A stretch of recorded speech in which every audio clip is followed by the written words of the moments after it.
ఒక్కసారి కొమ్మూరి గోల్డ్ కి కాల్ చేయండి. తాకట్లో ఉన్న మీ బంగారాన్ని విడిపించి మార్కెట్ ప్రైస్ కి వాళ్ళు కొనుక్కుని మిగతా డబ్బులు మీకు ఇచ్చేస్తారు. అందరికీ నమస్కారం. వెల్కమ్ టు మనం టీవీ.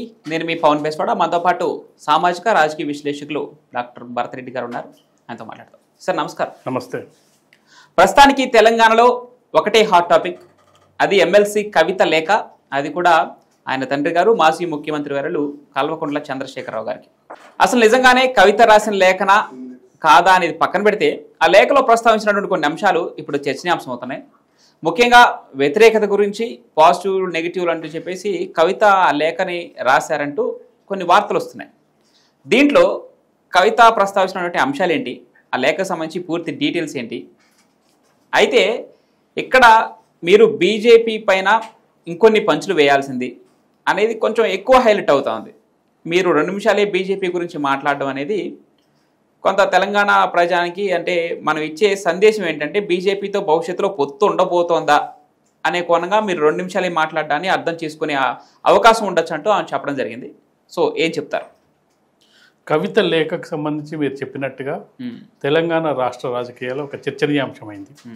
సైలెంట్గా కవిత చాలా కాలం నుంచి సైలెంట్గా ఉంది. లిక్కర్ స్కామ్లో ఇరుక్కున్నప్పటి నుంచి, బయటకు వచ్చినప్పటి నుంచి ఏదో అడప బీసీ రిజర్వేషన్ అని చెప్పి కొద్ది కాలం పాటు అడవుడు చేసినప్పటికీ ఎక్కడ కూడా పెద్దగా వార్తల్లో లేదు. హరీష్ రావు, కేటీఆర్తో మనం పోల్చుకున్నప్పుడు ఈమె వార్తల్లో చాలా తక్కువగా ఉంది. ఈమె లేఖ ఎందుకు రాశారు అనేది ఇప్పుడు ప్రధాన అంశం. లేఖ రాయడానికి ప్రధాన కారణం, చాలామంది అంటే చాలా విశ్లేషణ వస్తున్న నేపథ్యంలో కుటుంబంలో గొడవలు జరుగుతున్నాయి. నెక్స్ట్ ఎవరికి వారసత్వ బాధ్యతలు అప్పగించాలనే దాని మీద కుటుంబంలో పెద్ద ఎత్తున గొడవలు, ఘర్షణలు జరుగుతున్నాయనేది బయట ప్రచారం జరుగుతుంది. అది ఎంతవరకు నిజం అనేది ఎవరు చెప్పిన సందర్భాలు లేదు. ఈ సందర్భంగా ఒకానొక సందర్భంలో హరీష్ రావు బయటికి వచ్చి, నేను కేసీఆర్కు సైనికుడిని, కేసీఆర్ ఏం చెప్పినా చేస్తాను, కేటీఆర్ నాయకత్వాన్ని కూడా నేను అంగీకరిస్తాను, కేటీఆర్ ముఖ్యమంత్రి అభ్యర్థిత్వమైన నేను అంగీకరిస్తాను అని చెప్పడం జరిగింది. అంటే అక్కడి వరకు కేసీఆర్ కాంప్రమైజ్ చేశాడా వాళ్ళని. కవిత విషయంలో కవితకు కేటీఆర్కు మధ్య వారసత్వ పోరుందా అనేది బయట ప్రచారం జరుగుతుంది. ఈ ప్రచారంలో భాగంగా దానిని పట్టించుకోవట్లేదు వాళ్ళ నాన్న. ఎందుకంటే ఇంట్లో సంబంధాలు, లేఖలు బయటికి విడుదల చేసిన అవసరం లేదు. ఇంట్లో విషయాలు ఉంటే, నాన్న నాకు అన్యాయం చేస్తున్నావు, నన్ను రాజకీయంగా దెబ్బతీస్తున్నావు అని చెప్పే అవకాశం ఉంది. కానీ ఆ లెటరు రాసి దాన్ని విడుదల చేసి ఆమె చెప్పిన అంశాలన్నీ కూడా ప్రజల్లో ఉన్న అంశాలు లేదా కార్యకర్తల్లో ఉన్న డౌట్స్, కాంగ్రెస్ పార్టీ ఏదైతే విమర్శలు చేస్తుందో అవే. మీరు ఏదైతే బీజేపీని తక్కువ విమర్శించారు అని చెప్తున్న దాన్ని ప్రస్తావించినట్టయితే, బీజేపీతో అవగాహన ఉంది అనేది కాంగ్రెస్ పార్టీ పెద్ద ఎత్తున ప్రచారం చేస్తుంది. గత అధికారంలో ఉన్నప్పుడు, అధికారంలో దిగిపోయాక. దానికి ఎగ్జాంపుల్ ఏం చెప్తున్నారంటే, మీరు లోక్సభ ఎన్నికలను వదిలేశారు, బీజేపీకి సహకరించారు, బీజేపీ 4 నుంచి 8 పెరగడానికి మీరే కారణం, మీరు సరిగా పోటీలో నిలవలేదు, లోక్సభ ఎన్నికల్లో 0కి పడిపోయారు. దాంతోపాటు ఇటీవలి జరిగిన ఎమ్మెల్సీ ఎన్నికల్లో మీ పార్టీ తరఫున అభ్యర్థులు నిలబెట్టలేదు, అది బీజేపీకి సహకారమైంది అనే యాంగిల్లో కాంగ్రెస్ పార్టీ పెద్ద ఎత్తున విమర్శలు చేస్తుంది. బీజేపీ, బీఆర్ఎస్ ఒకటే, భవిష్యత్తులో పొత్తు పెట్టుకునే అవకాశం ఉందనేది కాంగ్రెస్ వాదన. కాంగ్రెస్ అందుకు సంబంధించి ఎగ్జాంపుల్స్ చూపిస్తుంది. దాన్ని డిఫెండ్ చేసుకోవడానికి బీఆర్ఎస్ నాయకులు, చాలా స్పోక్స్ పర్సన్స్ పెద్ద ఎత్తున వాళ్ళ తిప్పలు వాళ్ళు పడుతున్నారు. అయితే ఇప్పుడు కవిత లెటర్తో అది ఒక్కసారిగా మళ్ళీ బయటికి రావడం జరిగింది.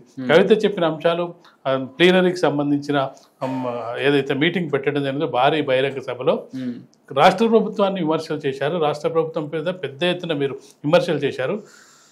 బీజేపీకి సంబంధించి కేవలం మీరు 2 నిమిషాలు మాత్రమే ప్రస్తావించారు, పంచులు కూడా ఇంకా పంచులు వేయలేదు అనేది.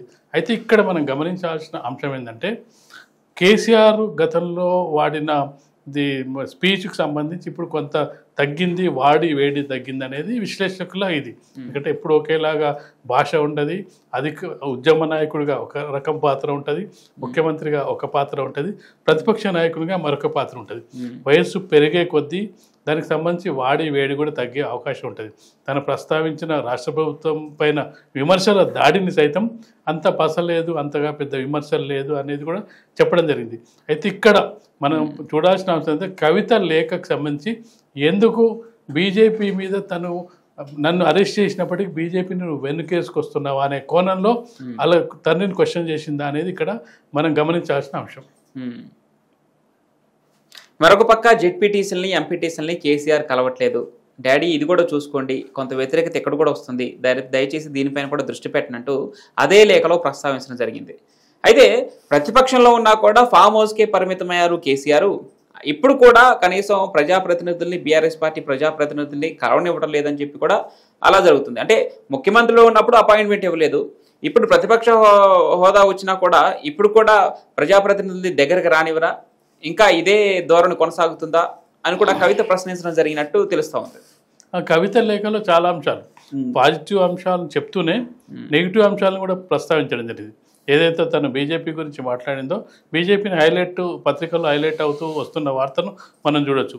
ఆ బీజేపీ మీద తన కోపం ఏంటి అంటే, తను అరెస్ట్ చేసినప్పుడు కనీసం కేసీఆర్ ఖండించలేదు అనే అంశం ఒకటి, కనీసం ఇక్కడ రాష్ట్ర వ్యాప్తంగా ధర్నాలు చేయలేకపోవడం, ఒక లీడర్ని అరెస్ట్ చేసినప్పుడు అది అవినీత నీత అది సెకండరీ, ఎందుకంటే ఆ కోర్టు ద్వారా తేలుతుంది తర్వాత, కానీ కనీసం నిరసన వ్యక్తం చేయలేదు. తన పార్టీ కార్యకర్తలకు ఎవరూ పిలిపియలేదు, కేసీఆర్ ఇవ్వలేదు, కేటీఆర్ ఇవ్వలేదు, కవిత ఎవరు కూడా పెద్దగా పిలిపించిన సందర్భం లేదు. బీజేపీ నన్ను అరెస్ట్ చేస్తే వీళ్ళు పట్టించుకోలేదన్న భావన ఒకటి, బీజేపీ మీద పంచులు వేయలేదన్నది అదొక యాంగిల్. అయితే మీరు చెప్పినట్టుగా జెడ్పీటీసీలు, ఎంపీటీసీలు పార్టీ కార్యకర్తల్ని ఎవరిని కలవట్లేదు. గతంలో అసలు కేసీఆర్కు మొదటి నుంచి ఉన్న ఒక విమర్శ కేసీఆర్ మీద ఏంటంటే, ఎవరిని కలవడు, ఎవరికి సమయం ఇవ్వడు, కనీసం మంత్రులకు కూడా సమయం ఇవ్వడు, తనకు కావాలనుకున్నప్పుడు పిలవాలనుకున్నప్పుడు తనే పిలిచి మాట్లాడతాడు, కానీ వీళ్ళు వెళ్ళి అడిగితే ఇవ్వడు, వాళ్ళు అతను కావాలనుకున్నప్పుడు ఎవరిని పిలవాలనో వాళ్ళని పిలిచి మాట్లాడతారు. ఇప్పుడు అధికారం కోల్పోయిన తర్వాత కూడా సమయం ఇవ్వకపోతే ఎలా, కార్యకర్తల్ని పట్టించుకోకపోతే ఎలా, ఇవన్నీ కూడా ఇప్పుడు కాదు, ఎప్పటి నుంచి వస్తున్న అంశాలని. ఆమె కొత్తగా ప్రస్తావించిన అంశాలు ఏం లేవు, కానీ తన కూతురు ప్రశ్నించేటప్పటికి ఇప్పటికీ అది వార్త అయింది. మామూలుగా వేరే వాళ్ళు ప్రశ్నిస్తే, లేదంటే ప్రతిపక్షాలు ప్రశ్నిస్తానో, లేకపోతే మిగతా వాళ్ళు ప్రశ్నిస్తానో అవి వాస్తవాలు.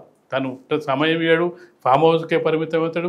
ముఖ్యమంత్రిగా ఉన్నప్పుడు ఎన్ని విమర్శలు చేసినప్పటికీ, అంత సుందరమైన సచివాలయం కట్టుకున్నప్పటికీ అందులో 2-3 సార్లు కూర్చోవడం జరిగింది. దానికోసం చాలా ఒక చరిత్రలో నిలిపోయే విధంగా కట్టినప్పటికీ అప్పుడు కూడా ఫామ్ హౌస్ నుంచే పరిపాలన సాగించడం జరిగింది. తర్వాత రేవంత్ రెడ్డి వచ్చి దాన్ని వాడుకుంటున్నారు, అది వేరే విషయం. ఆ విమర్శ ఎప్పటి నుంచే ఉంది. కవిత లేఖ నుంచి రావడం అనేది ఇప్పుడు ప్రధాన అంశం. కేసీఆర్ మీద తిరుగుబాట, లేకపోతే కేటీఆర్ మీద కోపమా, తనకు వారసత్వ బాధ్యతలు అప్పగిస్తట్లేదన్న. ఎందుకంటే ఇక్కడ అంటే పత్రికల్లో కథనాలు కానీ ఇంటర్నల్ జరుగుతున్న చర్చ, ఇంకా నా తరం అయిపోయింది, నెక్స్ట్ తరానికి ఎలాగైనా కేటీఆర్కు సారథ్య బాధ్యతలు అప్పగించాలి. మనం చూసాం దేశవ్యాప్తంగా వారసులు అనే వాళ్ళు వస్తున్నారు. మనం మిగతా హిందీ రాష్ట్రాల్లో చూసినట్టయితే ములాయం సింగ్ యాదవ్ వారసుడు రావడం జరిగింది, లాలూ ప్రసాద్ యాదవ్, అలాగే స్టాలిన్, వీళ్ళందరూ కూడా రావడం జరిగింది. తను ఉన్న సమయంలోనే కేటీఆర్కి ముఖ్యమంత్రి బాధ్యతలు అప్పగిస్తారనే ఒక చర్చ జరిగింది, కానీ అప్పుడు వదిలేయడం జరిగింది. కానీ ఈసారి తన వచ్చే ఎన్నికల నాటికి తన వయసు పైబడి ఆరోగ్యం ఎలా ఉంటుందో తెలియదు. ఇలాంటి పరిస్థితిలో ముందస్తుగా కేటీఆర్కు బాధ్యతలు అప్పగించడం ఒకటి, అధ్యక్ష బాధ్యతలు, ఇప్పుడు వర్కింగ్ ప్రెసిడెంట్గా ఉన్నారు, అధ్యక్ష బాధ్యతలు అప్పగించి హరీష్ రావు సైలెంట్గా ఉండడానికి. ఎందుకంటే హరీష్ రావు మొదటి నుంచి కూడా పార్టీ నిర్మాణంలో ఉన్నారు, కేసీఆర్ వెంట ఉన్నారు, ఉద్యమకారుడు, అందరు కార్యకర్తలతో సత్సంబంధాలు ఉన్నాయి. కాబట్టి రేవంత్ రెడ్డి కూడా విమర్శలు చేస్తున్నాడు, అసలు మీ అసెంబ్లీలో ప్రతిపక్ష నాయకుడు ఎవరు అని. లెజిస్లేటర్ పార్టీ నాయకుడిగా అసెంబ్లీలో ప్రతిపక్ష నాయకుని హోదా హరీష్ రావుకు కల్పించి అధ్యక్ష బాధ్యతలు కేటీఆర్కి ఇచ్చినట్టయితే ఇద్దరు కలిసి వచ్చే ఎన్నికల్లో అధికారానికి తీసుకురావడానికి ప్రయత్నం చేస్తారనే ఒక వాదన వినిపిస్తున్న సందర్భంలో, కేసీఆర్ ఆ విధంగా ఆలోచిస్తున్నారన్న సందర్భంలో కవిత రోల్ అయింది. అన్నప్పుడు కవిత లేఖ రూపంలో ఆ రోల్ బయటపడింది. నాకేం రోల్ అప్పగించట్లేదు, మరి వాళ్ళిద్దరికి ఏదో పదవి ఇస్తున్నప్పుడు మరి నాకేం ఇవ్వట్లేదు అనే దీంతో లేఖ రాసినట్టుగా ఇక్కడ తెలుస్తుంది. ఎందుకంటే కుటుంబంలోనే అన్ని పదవులు ఇస్తున్నారనే విమర్శ ఆల్రెడీ ఉంది. కవితకి ఇంకో మరో పదవి ఇవ్వడానికి అవకాశం లేదు.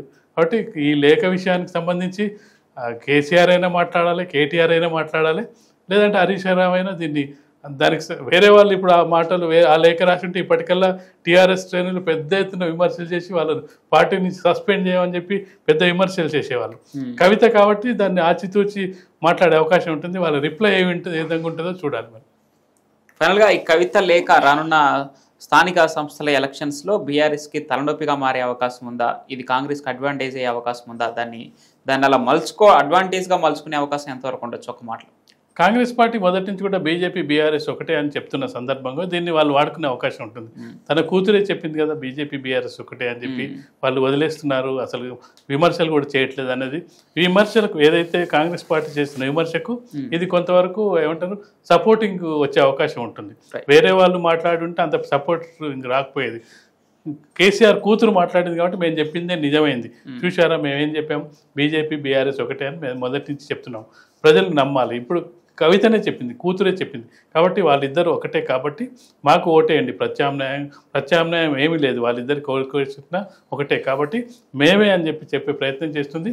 అది కొంతవరకు మళ్ళీ బీఆర్ఎస్ డిఫెండ్ చేసుకునే ప్రయత్నం చేసే క్రమంలో ఖచ్చితంగా కాంగ్రెస్ పార్టీకి ఎంతో కొంత అడ్వాంటేజ్ అయ్యే అవకాశం అయితే ఉంటుంది. Right sir, thank you so much.